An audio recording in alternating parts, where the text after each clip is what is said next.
Mari kita bicara tentang Omnibus Law.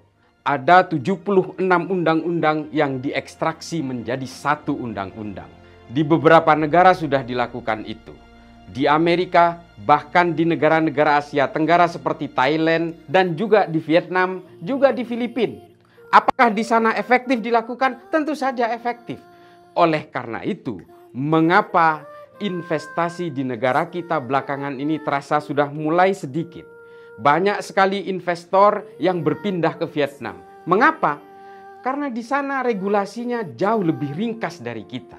Bayangkan 76 undang-undang di sini yang menghambat proses itu. Di negara kita tingkat penganggurannya jauh lebih tinggi, terutama pada masa pandemi ini.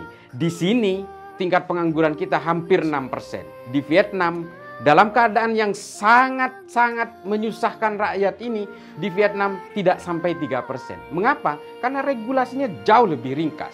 Dengan adanya Omnibus Law ini adalah lompatan yang sangat revolusif yang hanya dilakukan pada era Jokowi. Sejak zaman kemerdekaan kita tidak pernah punya keberanian untuk melakukan terobosan, meringkas undang-undang, memangkas jumlah undang-undang yang sangat ribet itu. Omnibus Law itu mengekstraksi dan menyimpelkan berbagai undang-undang yang seharusnya dilalui dari meja ke meja. Nah, kita sekarang hanya satu punya undang-undang itu. Mengapa dunia menolak itu?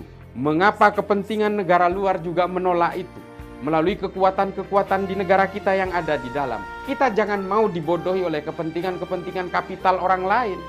Kita hanya ingin mengundang investor untuk masuk supaya kesempatan kerja menjadi lebih luas. Soal perbedaan-perbedaan pandangan dari teman-teman buruh dan sebagainya, itu tentu saja bisa dinegosiasikan. Semua undang-undang adalah negosiasi, bukan dengan penolakan secara anarki. Ini yang harus kita pahami.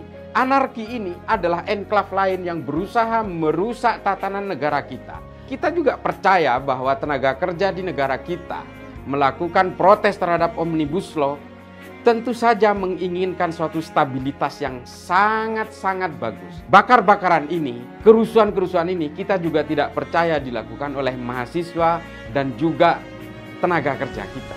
Kita harus punya lompatan jauh ke depan, mempercepat proses kemajuan negara kita. Pemerintahan yang sekarang ini tentu saja 2024 akan berganti. Tapi kalau tidak dimulai hari ini, tidak akan pernah ada orang yang mau memulainya. Karena apa? Karena kekuatan-kekuatan kapital dari luar sejak dulu selalu mendikte kita. SBY 2 periode, tidak berbuat apa-apa. Regulasi ini tetap dibuat carut-marut. Investasi yang ada di negara kita juga tidak berhasil diundang. SBY hanya bisa merawat apa yang ada, tidak pernah mendatangkan sesuatu yang baru. Intinya adalah Omnibus Law adalah upaya pemerintahan kita saat ini untuk lebih memikirkan rakyatnya. Jangan percaya oleh anjuran